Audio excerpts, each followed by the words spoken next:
ጀማው አረዛ የባርሳ ቸልሲ ምናምን እንላለን። አረ ጩጬውን ወጉት ጩጬውን። አንቺ ምን አይነት ቅሌት ነው ደግሞ ማስተናገድ የጀመራችሁት እናንተ በሜዳና በደጋፊው ምንድነው እንደዚህ እንግዲህ ማሳፈር ግን? ቆይ እንዲህ አይነት ብርግና ጋርዲዮላና ተጫዋቾቹ ከመቼ ጀምሮ ነው የጀመራችሁ? እኔ እኮ በሙሉ እኮ እንደዚህ ወደ ስክሪን መግባት አፈርኩኝ። ደግነቱ ይሄንን ግፍ ደጋፊዎቹ አላሉም። በቃ ጮጮቹ ተጣጥበው ነገ ትምህርት አለባቸው። አብዛኞቹ ተኝቷል። ያ ስለሆነ ተመስገን በሉ። በቃ ነገ እንደው ወላጆች እኔ የምነግራችሁ አንድ ነገር አለ። ልጆቻችሁ የሲቲ ደጋፊ ሆኑ ካሉ ከእንቅልፋቸው ተነስተው ውጤት እንዳያዩ ቀጥታ ወደ ትምህርት ቤት ነው። አዎ በእውነት ትምህርታቸው ላይ እክል እንዳይፈጠር ያው ከትምህርት በኋላ 9 ተኩል ላይ ምናምን ንገሩ። እንደሱ ነው የሚሻለው።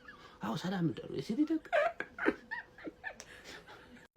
ምን ጠብቀ ነበር? አልተናደድኩም፣ የምር አልተናደድኩም። ገና ሰልፉ ሲወጣ ነው የታወቀኝ። እኔ እኮ ሙሉ ቤንች የሰራሁትን ቪዲዮ አይተህ መመለስ ትችላለህ። ገና ሰልፍ ሲወጣ ተናግሬ ነበር ቪዲዮ ሰርች። ይሄንን ሰልፍ ይዞ ገብቶ እንድናሸንፍ ትጠብቃላችሁ? ስለዚህ ተሸንፈን ራሱ እነ ቼልሲ እነ ዶርትመንድ ምናምን አሸንፈው ራሱ ስቲል 6ኛ ላይ ነን። ምክንያቱም እስካሁን ቻምፒየንስ ሊግ ላይ አልተሸነፍንም። አንድ አቻ ነው የወጣ ነው፣ እሱንም ከሞናኮ። የተናደድኩት ግን በፔፕ ድድብና ነው። ድድብና ምን ነጥብ ትንሽ ሰበሰብን ብሎ ነው ሙዳችንን የሚጦልበው። ተሸንፎ ቤንች ይዞ ገብቶ ምንድነው ለሊድ ተጫዋች አሳርፈው ነው ለፕሪሚየር ሊግ እንዳትሉ። ቀጣይ የምንገጥመው ሊድስን ነው። አሁን የገባው ቲም እንኳን የሚወቅጣቸው ሊድስ ወይስ በኒውካስትሉ ሽንፈት ተናዶ ነው ያስቀመጣቸው? እኔ ምንም ሊገባኝ አልቻለም። ሻምፒዮንስ ሊግ አንቢተን ራናችንን አያስቀጥልም እንዴ? ቀጣይ ሻምፒዮንስ ሊግ ከሪያል ማድሪድ እንደምንጮትስ አያውቅም እንዴ? አሁን ነጥብ መጣላችን በኋላ ሜቢ ዋጋ ሊያስከፍልስ እንደሚችል አያውቅም? በጣም ነው የሚገርመው። ፔፕ ይሄንን ጌም እንግዲህ እንድናጣው አድርጎናል። ይሄንን የመሰለ ሰልፍ ይዞ ገብቶ እኔ አሁን እዚህ ውስጥ አንድም የምጠላው ተጫዋች ወይ ደግሞ ለወቅሰው የምችለው ተጫዋች የለም፣ ግን ሙሉ ቤንች አይገባም በጭራሽ። ለዛውም ለባየር ሌቨርኩሰን ጀመር። ብዙዎቻችሁ ሲቲን ራይ ሲቲ ያላችሁ እንጂ እንኳን ቤንች በቲማችን ገብተን በጣም የሚከብደን ቡድን ነው። የሚገርም ፐርፎርም እያደረገ ያለ ቡድን ነው ቡንደስሊጋው ላይ ማለት ነው። 5 ጨዋታ ተጫውቶ አንዱን ብቻ እንዲተሸነፈው 4ቱን አሸንፏል። እሱንም አንዱ ከሙኒክ ስለነበር ነው መሰለኝ አይ ቲንክ። ለማንኛውም አንድ ሰው ወጥተህ እንዳትለፈልፍ እሺ። ቤንች ገብተን የተሸነፍነው የማያድግልት ቀዘኑ ይበዛል አለ ፈላው። በነገራችን ላይ መለጥረቅ አለበት። ያለዛ የወደፊት ወያለ ነው። ከሆኑ ደግሞ አንዳንድ ወጣ ያሉ ባህሪዎችን እየተመለከትንበት ስለሆነ መለጠቅ አለበት። ድሮ ህፃን አገርህን እንዲወክል ስትልክ እንዲህ ነው ሊግህን ነው የሚያስተድብልህ። በቃ ይኸው ነው። ንጉሱ ተቀምጦ ህፃን ሲራገጥ እንግዲህ ይታይ ሲያንሰው ነው። አንድ የሲቲ ደጋፊ ማለት ነው እንዲደብረው አልፈልግም። አንድ ማለት ነው እግዚአብሔርን የፔፕ መጮቻ ነው ዛሬ። ለዚህ ውጤት በሜዳችን መጥተው ረገጡን እስከሚረግጡን ድረስ ማለት የፔፕ መጮቻ ነው ዛሬ። ለምንድን ነው የምትቀልድብን? ለምንድን ነው የምትቀልድብን?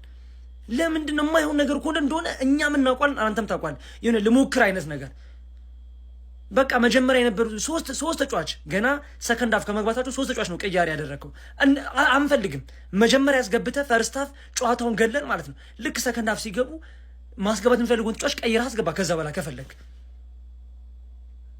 ዘይድ ቀድሜ ቪዲዮ የሰራሁት ለሃንግማን ያሸንፋል እና ከባድ ጨዋታ ነው ብዬ በእርግጠኝነት ያሸንፋል ብዬ የጠበኩት ማን ሲቲ ግን በሜዳውና በደጋፊው ፊት ተለጠለጠ። ይሄ የፔፕ ጥፋት ነው።